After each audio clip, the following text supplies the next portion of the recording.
انہیں ہمارے حوالے کر دیجیے۔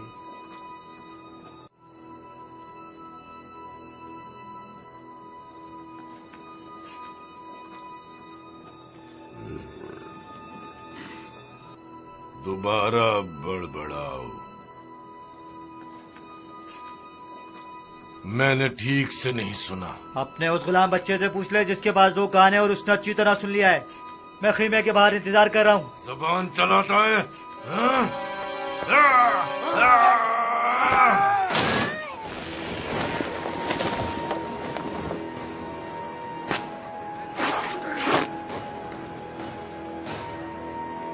جنگ کے نعرے بجاؤ، ہم لڑیں گے۔